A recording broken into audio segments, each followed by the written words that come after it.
بسم اللہ الرحمن الرحیم۔ السلام علیکم۔ میں 17 سال کا ہوا تو پھول بیچنے لگا۔ ایک دن پھول بیچ رہا تھا کہ ایک 40 سالہ امیر میڈم نے اپنی گاڑی میرے پاس روک دی اور بولی، کیا تم میرے گھر نوکر بنو گے؟ میں خوشی خوشی مان گیا اور اس کے ساتھ گھر گیا تو اس نے مجھے ایک خوبصورت لباس پہننے کو دیا اور بولی، تم نے ڈیوٹی پر یہ لباس پہن کر آنا ہے۔ اگلے دن جب میں کام پر گیا تو مالکن مجھے دیکھ کر بولی، کچن سے مٹھائی کا ٹوکرا اٹھا کر لے آؤ۔ جب میں وہ ٹوکرا لے کر آیا تو مالکن کے ساتھ بیٹھے امیر اور معزز مرد میرے احترام میں اٹھ کر کھڑے ہو گئے۔ مجھے بڑی حیرت ہوئی کہ میں تو ملازم ہوں، پھر مجھے اتنی عزت کیوں دیتے ہیں؟ اگلے دن بھی مالکن نے کچن سے وہی مٹھائی کا ٹوکرا لانے کو کہا تو مجھے حیرت ہوئی کہ وہ تو جوں کا توں پڑا تھا۔ انہوں نے اس میں سے مہمانوں کو تو مٹھائی کھلائی ہی نہیں تھی۔ جب یوں ہی روز روز ہونے لگا تو مجھے مالکن پر شک ہوا۔ ایک دن نظر بچا کر میں نے جو ہی وہ ٹوکرا کھول کر دیکھا تو قدموں تلے سے زمین نکل گئی، کیونکہ اس میں تو میں حیران سا اپنے باپ کی میت کے پاس بیٹھا اپنی بہنوں اور والدہ کے سسکنے کی آوازیں سنتا تو وہ آنسو میری آنکھ سے بھی ٹوٹ کے نکل جاتے تھے۔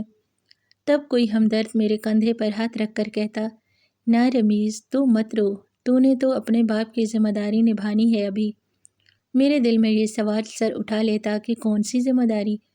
وہی جو ابھی تک میرے باپ بھی ٹھیک طریقے سے نبھانے کے قابل نہیں ہوا تھا کہ موت نے اس کو آن لیا۔ کچھ گھنٹوں بعد میت کو قبرستان لے جانے کا شور اٹھا تو میری بہنیں پھوٹ پھوٹ کے رونے لگی۔ میں اپنے والد کو قبر میں دفن کرنے کے بعد قبرستان ہی بیٹھ چکا تھا۔ عمر کم تھی میری اور بوجھ بہت زیادہ آن پڑا تھا مجھ پر۔ خیر مجھے صرف 3 دن ہی باپ کی موت کا دکھ منانے کا وقت ملا تھا۔ چوتھے دن مجھے اپنے باپ کی پھولوں کی ریڑھی پر جا کر کھڑا ہونا پڑا تھا۔ میری والدہ جگر کے کینسر میں مبتلا تھیں، ان کا علاج ہو رہا تھا جس پر پیسہ پانی کی طرح بہہ رہا تھا۔ پھر میری 2 جوان بہنیں بھی دہلیز پر بیٹھی ہوئی تھیں۔ امی نے مجھ سے کہہ دیا کہ رمیز، میرا علاج کروانے کی کوئی ضرورت نہیں ہے، تم پیسہ جوڑ کر اس قابل ہو جاؤ کہ تمہاری بہنوں کی شادی خوش اسلوبی سے ہو سکے۔ میں سارا دن پھولوں کی ریڑھی پر کھڑا رہا مگر میں صرف 200-300 کے ہی پھول کو فروخت کر پایا تھا۔ میں نے وہ پیسے لے جا کر والدہ کی مٹھی میں رکھ دیے تو وہ بولی، بیٹا ان پیسوں سے میں گھر میں کھانے کے لیے کچھ لاؤں یا یہ پیسے جوڑ کر تمہاری بہنوں کی شادی کروں؟ میں چپ کر جاتا کیونکہ ان کے سوالات کے جواب میرے پاس نہیں تھے۔ امی کو یقین تھا کہ ایک دن وہ سونے کے لیے لیٹیں گی تو اٹھ نہیں پائیں گی، بس اسی وجہ سے وہ چاہتی تھیں کہ اپنی زندگی میں ہی وہ اپنی بیٹیوں کے فرض سے سبکدوش ہو جائیں۔ وہ جانتی تھی کہ ان کے بعد ان کے بچوں کا کوئی غم گسار نہیں ہوگا، کیونکہ ہمارے رشتہ دار تو ابو کے حیات میں ہی ہم سے ہاتھ کھینچ چکے تھے، تو پھر وہ ان دونوں کے گزر جانے کے بعد کہاں ہماری خبر گیری کرنے والے تھے۔ میں ہر روز پھولوں کی ریڑھی لگا کر کھڑا ہو جاتا اور ہر روز ہی مایوس گھر لوٹتا تھا۔ میں بس اتنے ہی پیسے کما پاتا جن سے گھر کا چولہا جلتا رہتا۔ امی کا علاج معالجہ بھی رک چکا تھا۔ ابو کے پرانے گاہک ان کی ریڑھی پر ایک لڑکے کو دیکھ کر واپس مڑ جاتے تھے۔ میں بس ہر دم اٹھتے بیٹھتے اللہ تعالیٰ سے دعا کرتا رہتا کہ وہ میری مدد کر دیں۔ دنیا والوں کی جانب سے تو سب ہی راستے بند ہو چکے تھے۔ ایک دن میں اپنی ریڑھی پر بڑا مایوس سا کھڑا تھا جب ایک بڑی سی گاڑی میری ریڑھی کے پاس آ کر رکی۔ میں نے اپنے پھولوں کی جانب بڑی حسرت سے دیکھا کہ کاش آج یہ سارے پھول بک جائیں۔ تب ہی گاڑی کا دروازہ کھول کر ایک امیر سی میڈم باہر نکلی اور بولی، اے لڑکے، کیا نام ہے تمہارا؟ میں تھوک نگل کر بولا، رمیز۔ رمیز نام ہے میرا۔ وہ بولی، دن بھر کا کتنا کما لیتے ہو؟ میں اداسی سے بولا، 300 یا 400۔ وہ عورت کچھ سوچ میں پڑ گئی اور بولی، میرے گھر ملازمت کرو گے؟ دن کا 3 سے 4 ہزار دوں گی۔ میں تو اس عورت کی بات سن کر ہی دنگ رہ گیا تھا۔ میں بولا، کیا کام کرنا ہوگا مجھے؟ میں تو پڑھا لکھا بھی نہیں ہوں، شاید آپ کا کام نہ سنبھال سکوں۔ تب وہ میڈم بولی، کام بہت آسان ہے، تم جلدی سیکھ جاؤ گے۔ میں چاہتی ہوں کہ میرے گھر صرف تم ہی ملازمت کرو، ورنہ میں تو جس سے چاہے کام پر رکھ سکتی ہوں۔ میں جلدی سے بولا، جی میں آپ کے ساتھ کام کرنے پر رضامند ہوں۔ تب اس نے مجھے گاڑی میں بیٹھنے کا اشارہ کیا۔ میں نے اس عورت کو پہلے کبھی نہیں دیکھا تھا، اس لیے اس کے ساتھ جانے سے ہچکچا رہا تھا۔ کہ نہ جانے وہ عورت سچ بھی کہہ رہی تھی یا نہیں۔ خیر میں نے سوچا کہ اس کی بات ماننا ایک رسک ہے اور میں اپنے گھر والوں کے لیے یہ رسک لینے کے لیے تیار ہو گیا تھا۔ میں گاڑی میں بیٹھا تو وہ بولی میرا نام نور ہے، تم مجھے نور ہی کہو گے۔ میں لڑکھڑاتی آواز میں بولا مگر آپ تو میری مالکن ہیں اور میں آپ کا ملازم، پھر میں آپ کو نام سے کیسے مخاطب کر سکتا ہوں؟ نور اگلی سیٹ میں بیٹھی تھی، مجھے مڑ کر دیکھا اور بولی مجھے زیادہ سوال جواب نہیں پسند، اگر تم میرے ساتھ کام کرنا چاہتے ہو تو کم سوال کرنے کی کوشش کرنا۔ میں چپ کر گیا۔ میں نور کے ساتھ اس کے عالیشان بنگلے میں چلا گیا تھا۔ اس کا گھر دیکھ کر تو میری آنکھیں پھٹی کی پھٹی رہ گئی تھیں۔ میں دروازے پر ہی کھڑا تھا جب اس نے ایک ملازم کو آواز دے کر بلایا اور اس سے لباس لانے کو کہا۔ ملازم لباس لے آیا تو نور نے وہ خوبصورت سا لباس مجھے پہننے کو دیا اور بولی تم نے ڈیوٹی پر یہ لباس پہن کر آنا ہے۔ پھر اس نے اپنے پرس سے 10,000 روپے نکال کر دیے اور بولی یہ لو، آج تمہارا پہلا دن تھا، یہ تمہارا انعام ہے، کل سے کام پر آ جانا۔ میں وہ پیسے ہاتھ میں پکڑ کر دنگ سا کھڑا تھا۔ نور جا چکی تھی، میری آنکھوں سے آنسو بہنے لگے۔ میں تو اللہ کے کرم پر حیران تھا کہ وہ انسان کو کیسے کیسے نوازتا ہے۔ میں جانتا تھا آج اتنے پیسے لے کر میری والدہ بے انتہا خوش ہوں گی۔ میں نے گھر جاتے ہی وہ سارے پیسے امی کی ہتھیلی پر رکھ دیے تو انہوں نے میرا ہاتھ تھام کر اپنے سر پر رکھ لیا اور بولی رمیز، آج تک کبھی تمہارا باپ بھی اتنے پیسے کما کر نہیں لایا، لیکن اس نے ہمیں ہمیشہ حلال ہی کھلایا ہے، تو بتا یہ پیسے کہاں سے لایا ہے؟ امی نے اپنے سر کی قسم دے دی تو انہیں میں نے ساری بات کھل کر بتا دی۔ امی کی آنکھوں سے آنسو بہنے لگے۔ وہ بولی بے شک میرا رب بہت مہربان ہے، اس نے میری سن لی ہے۔ امی بے انتہا خوش تھیں۔ انہوں نے رشتے کرانے والی عورت کے ہاتھ پر 5,000 کا نوٹ رکھ دیا اور اس سے کہہ دیا کہ تم نے میری بیٹیوں کو اچھی جگہ پر رشتہ کرانا ہے، میں تمہیں مالا مال کر دوں گی۔ اگلے دن جب میں کام پر گیا تو میں یہ دیکھ کر دنگ رہ گیا کہ نور کے ساتھ بڑے بڑے اور معزز لوگ بیٹھے ہوئے تھے۔ میں ان کو دیکھ کر مرعوب سا ہو گیا۔ تب نور کی آواز سنائی دی۔ وہ بولی رمیز، کچن سے مٹھائی کا ٹوکرا اٹھا کر لے آؤ۔ میں نے وہ ٹوکرا بڑے سلیقے سے اٹھایا۔ مجھے لگا یہ مٹھائی میں نے ان معززین کے سامنے پیش کرنی ہے، مگر جب میں وہ ٹوکرا لے کر آیا تو مالکن کے ساتھ بیٹھے امیر اور معزز مرد میرے احترام میں اٹھ کر کھڑے ہو گئے۔ مجھے بڑی حیرت ہوئی کہ میں تو ملازم ہوں، پھر مجھے اتنی عزت کیوں دی جا رہی ہے؟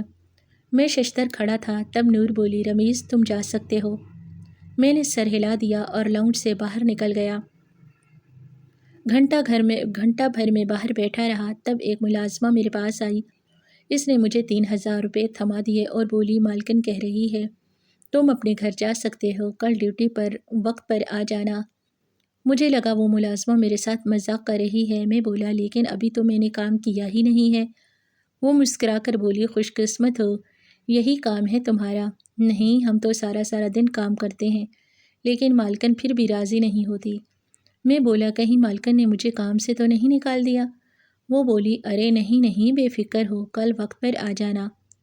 میں چپ چاپ گھر کی جانب چل پڑا۔ میں نے وہ پیسے لے جا کر امی کے ہاتھ پر رکھ دیے۔ وہ مجھے جھولی بھر بھر کر دعا دیتی رہیں، جبکہ میں پریشان سا تھا کہ نہ جانے مالکن میرے ساتھ کیا کھیل کھیل رہی ہے۔ اگلے دن میں کام پر گیا تو پھر سے بہت امیر مرد حضرات کو مالکن کے ساتھ بیٹھے ہوئے دیکھا تھا۔ مالکن نے پھر سے مجھے مٹھائی کا ٹوکرا لانے کو کہا تو میں کچن میں چلا گیا۔ کچن میں مٹھائی کا ٹوکرا دیکھ کر میں حیران رہ گیا تھا، کیونکہ کل والا ہی ٹوکرا تھا، اس کو تو کھولا بھی نہیں گیا تھا۔ شاید میں وہ ٹوکرا اٹھا کر لے گیا تو سب ہی میرے احترام میں اٹھ کر کھڑے ہو گئے تھے۔ مالکن نے مجھے جانے کا اشارہ کیا تو میں باہر لان میں آ کر بیٹھ گیا۔ آج کی تنخواہ بھی ملازمہ مجھے وہی پکڑا کر آئی تھی۔ میں گھر پہنچا تو امی مجھے بہت خوش نظر آ رہی تھیں۔ میں نے وجہ پوچھی تو بولی بیٹا تمہاری دونوں بہنوں کا رشتہ پکا ہو گیا ہے۔ ہم جیسے سفید پوش لوگ ہیں انہوں نے جہیز لینے سے بھی انکار کر دیا ہے۔ میں امی کی بات سن کر بے انتہا خوش ہوا تھا۔ میں نے سوچا کہ چلو بہنوں کا گھر بس جائے، پھر امی کے علاج کی طرف دھیان دوں۔ امی نے بتایا اگلے جمعے سادگی سے نکاح ہو جائے گا بہنوں کا۔ اگلے دن میں کام پر گیا تو مالکن سے کہہ دیا کہ مجھے جمعے کی چھٹی چاہیے۔ انہوں نے وجہ پوچھی تو میں نے یہ کہہ دیا کہ میری بہنوں کی شادی ہے۔ مالکن بے انتہا خوش ہوئی اور بولی میں تمہارے ساتھ تمہارے گھر جانا چاہتی ہوں۔ میں سوچ میں پڑ گیا مگر پھر بولا کہ میں آپ کو اپنے ساتھ لے چلوں گا۔ اگلے دن میں نور کو اپنے ساتھ گھر لے گیا تھا۔ امی کمرے میں تھیں، بیماری کی وجہ سے چلنے پھرنے سے قاصر ہو چکی تھیں، اس لیے نور ان کے پاس ہی چلی گئی تھی۔ میں امی کے کمرے کے پاس سے گزرا تو مجھے اندر سے رونے کی آواز آنے لگی تھی۔ میں دل ہی دل میں شرمندہ ہوا کہ امی کو مالکن کے سامنے رونا نہیں چاہیے تھا۔ نور باہر نکلی تو بولی میں گھر واپس جانا چاہتی ہوں۔ میں نے ڈرائیور کو گاڑی سٹارٹ کرنے کا کہا تو وہ اپنی گاڑی میں بیٹھ کر واپس چلی گئی۔ میں امی کے پاس چلا گیا اور بولا کیا بات تھی امی، آپ رو کیوں رہی تھیں؟ امی نے اپنے سرہانے کے نیچے سے مجھے نوٹوں کی گڈیاں اٹھا کر دکھائیں اور بولی یہ مجھے تمہاری مالکن دے کر گئی ہے۔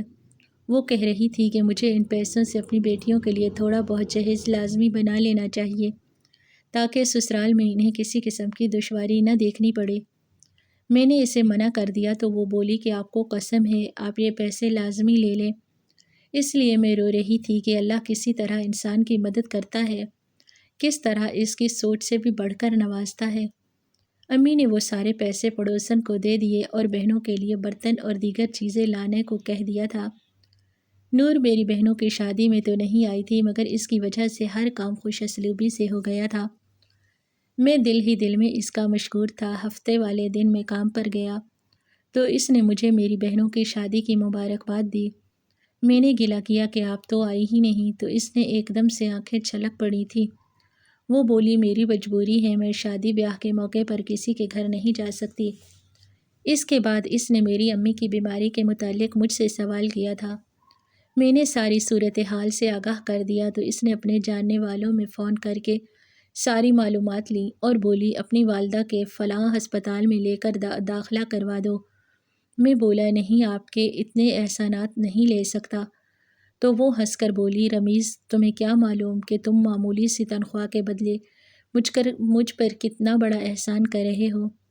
تمہاری مہربانی کے آگے تو یہ سب کچھ بھی نہیں ہے۔ امی کے جگر کا کینسر آخری مرحلے پر تھا پر میں نہیں چاہتا تھا کہ وہ مزید تکلیف سہیں، اس لیے انہیں نور کے بتائے ہوئے پتے پر لے گیا تھا۔ وہاں امی کا بہترین علاج ہوا مگر ڈاکٹرز نے اول روز ہی مجھے بتا دیا تھا کہ مریضہ کی جان بچانا اب ان کے بس میں نہیں رہا۔ بس اتنا ہو سکتا ہے کہ انجیکشن کے ذریعے ان کے درد کو کم کیا جا سکتا ہے۔ 2 ہفتے کے علاج کے بعد امی بھی اس دنیا کو چھوڑ کر رخصت ہو چکی تھی۔ میں اندر سے ٹوٹ کر رہ گیا تھا۔ پہلے باپ چلا گیا اور اب ماں۔ میری خوشی کے لیے بس یہی کافی تھا کہ میری بہنیں اچھے گھروں میں بیاہی گئی تھیں۔ میں 1 ہفتے تک تو گھر سے ہی نہیں نکلا تھا۔ تب نور ہمارے گھر آئیں اور بولی رمیز اب تم میرے ساتھ میرے گھر چلو گے۔ میں نے پہلے تم سے کام کم لیا کیونکہ تم پر بہت سی ذمہ داریاں تھیں۔ اب تم ہر کام کی ذمہ داری سے سبکدوش ہو چکے ہو، اس لیے تمہیں میرے ساتھ چلنا چاہیے۔ میں مالکن کو انکار نہیں کر سکتا تھا کیونکہ اس کے بہت سے احسانات تھے مجھ پر، اس لیے میں اس کے کہنے پر اپنے گھر کو تالا لگا کر چلا تھا۔ اب میں مالکن کے گھر پر بہت آرام سے رہتا۔ سب ملازم میرا احترام کرتے تھے اور مجھ سے ایسا ہی سلوک کرتے تھے جیسا کہ میں کوئی بہت بڑا آدمی ہوں۔ نور اب بھی مجھے معزز مہمانوں کے سامنے مٹھائی کا ٹوکرا پیش کرنے کو ہی بولتی تھی، اس سے زیادہ اس نے کبھی مجھ سے کوئی کام نہیں لیا تھا۔ میں ابھی تک شش و پنج میں مبتلا تھا کہ آخر یہ سب کیا ہے۔ ایک رات میں بڑی گہری نیند سو رہا تھا جب میری آنکھ چیخو پکار کے باعث کھلی تھی۔ میں ہڑبڑا کر اٹھ بیٹھا اور باہر بھاگا۔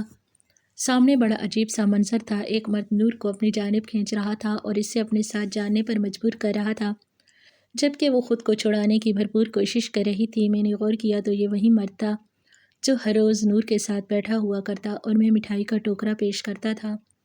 میں آگے بڑھ کر بولا چھوڑ دو نور کو، تم ان کے ساتھ زبردستی نہیں کر سکتے۔ مگر وہ آدمی تو میری بات سننے پر رضامند نہیں تھا۔ مجھے غصہ آ گیا تو میں نے اس کی دھلائی کر دی۔ سیکورٹی گارڈ اس آدمی کو پکڑ کر باہر لے گیا۔ جب میری نظر نور پر پڑی تو وہ بے ہوش ہو چکی تھی۔ میں اس صورتحال سے بہت گھبرا گیا۔ میں نے جلدی سے اسے اٹھایا اور ہسپتال لے گیا۔ ہسپتال جا کر مجھے جس بات کا علم ہوا وہ مجھے اندر سے ہلا دینے کے لیے کافی تھا۔ ڈاکٹر نے بتایا کہ نور کے دل کی رگیں سکڑ چکی ہیں، وہ اپنی زندگی کے آخری ایام گزار رہی تھی۔ اس کا دل صرف 15% ہی کام کر رہا تھا۔ یہ سب میرے لیے بہت عجیب تھا۔ ایک دن بے ہوش رہنے کے بعد نور کو ہوش آ گیا۔ میں اس کو دیکھنے کے لیے کمرے میں گیا تو وہ بہت اداس لگ رہی تھی۔ اس کا چہرہ بالکل سرد پڑ چکا تھا۔ میں بولا، نور یہ آدمی کون تھا؟ وہ مسکرا دی اور بولی، یہ جاننے کے لیے تمہیں میری پوری داستان سننا پڑے گی۔ میں بولا، میں تیار ہوں۔